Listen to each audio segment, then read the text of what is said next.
Hello and welcome sa aking YouTube channel mga boss. So ngayon mag-unbox tayo ng XP Pen Deco 1 V2. Nabili ko to sa Lazada ng 2,199 no. Ngayong December ano lang yata nung 16, 17, di ko alam kung alin sa date na 'yon. Tapos 2 days lang yung hinintay ko. Nung pangalawang araw dumating na to ng hapon, linggo ng hapon yata 'yon. So, ang ganda nung pagkabalot. Shot shout out sa nag-package saka dun sa nag-deliver kasi iningatan yung package. Tapos kita niyo naman naka-bubble wrap pa. So, dun kasi sa mga nakita ko sa YouTube, yung iba di naka-bubble wrap tapos may mga tupi yung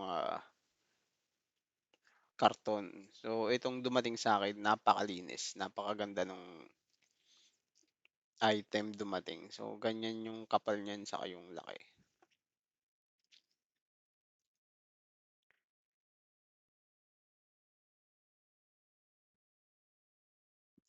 So, nagamit ko na 'to isang beses 'no, ayan. 'Yan yung pinakabalot ng, tablet.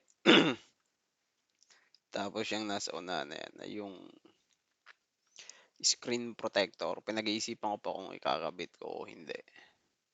Tapos 'yan, 'pag nakita niyo 'yan, may balot pa 'yan diyan. So, natanggal ko na kasi ginamit ko na nga.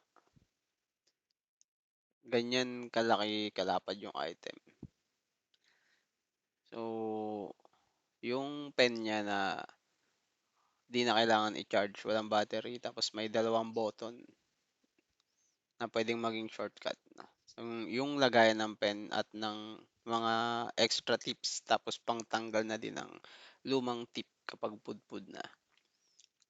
Puwede natin ilagay yung pen ng patayo o ng pahiga, depende sa trip mo.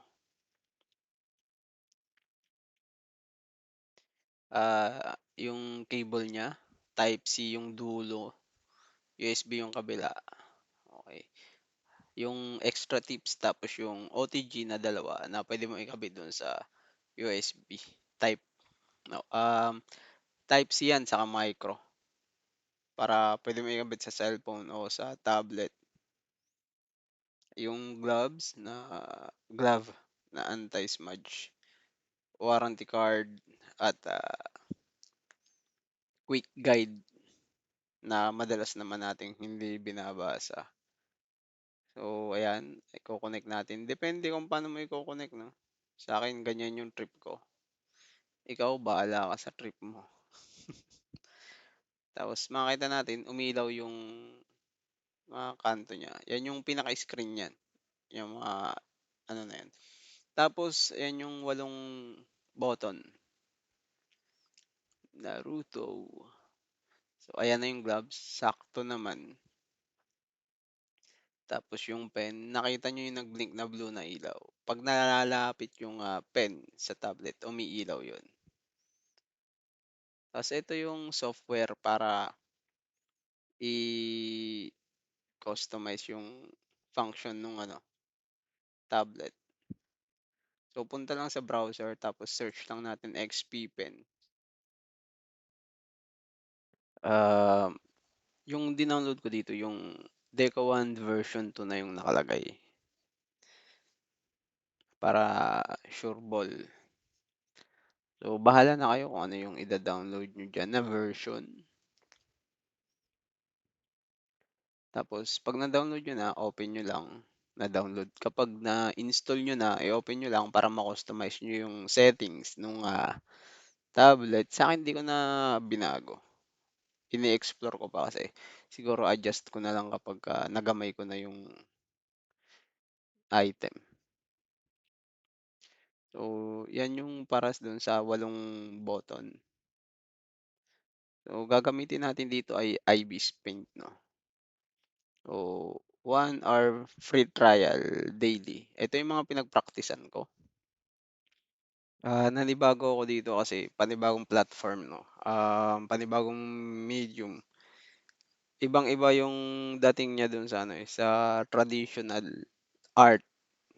Kasi kapag sa ano ka nagdo-drawing, sa papel, nakikita mo yung ano, nakikita mo yung dulo ng lapis o ballpen na gamit mo kung saan lalapat. Dito kasi nakatingin ka sa monitor tapos sa baba ka nagsusulat 'no, o medyo nakakapanibago. Tapos maganda na dito kasi yung pressure 'no, may pressure kung gaano kadiin yung pagsulat mo dun sa surface ay gano'n din yung lalabas dun sa software na pinagdo-drawingan mo. O dito gumamit ako ng circle tool ng, IBIS Paint para mapadali yung pagbilog ko sa mata dahil nga hindi ko pa gamay yung device o nakakapanibago. Pero pasasaan at makukuha natin 'yan, konting practice lang. Konting konting adik malala na practice para magamay natin 'yan. So, mura lang yung yung item, natsambahan ko lang na mura kasi 'pag tsinek mo yung yung presyo niya talaga, mahal 'pag 'di naka-sale. Yung iba nga nasa 3,000 pa nung nabili nila. So, medyo pinalad, nabili natin ng, 2,200, free shipping na yata yun nung nakuha ko. So, shout out ulit sa nag-package at sa deliver.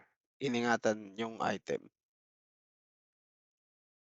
So, ayun mga boss, experience ko dito so far sa gamit, maganda naman. Puwedeng panimula sa tight yung budget para sa gustong mag-digital art, 'di ba? Iba pa rin kasi kapag sa computer ka ano, nagdo-drawing, I mean nagre-recording gano'n, tapos yung, ano mo, drawing software mo ay sa computer, iba pa rin. Pero kung ano, wala talaga, gaya ko noon, sa cellphone lang ako nagdo-drawing, 'di ba, pinagtiyagaan ko.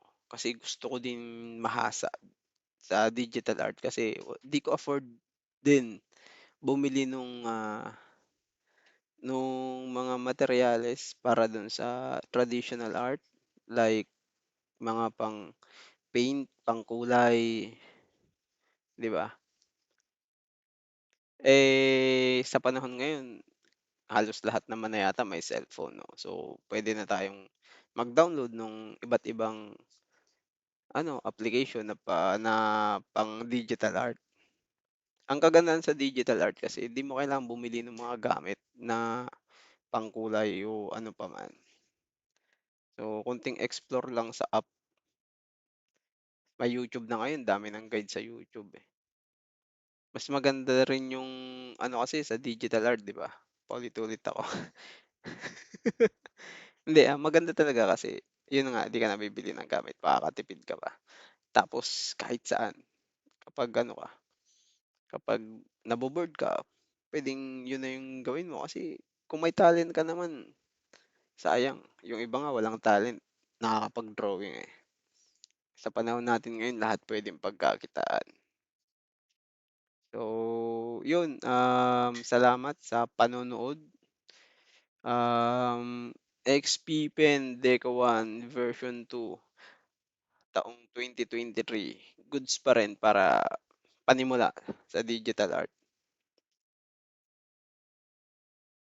So, ayan, hindi pa gano'n kaganda yung natin, drawing kasi hindi ko pa gamay. Parang ulit dito, parang parang baguhan ulit akong nagdo-drawing. Mga tipong nung nagsisimula ako, gano'n yung pakiramdam ko, nung elementary ako nagsimula. So, hanggang sa muli.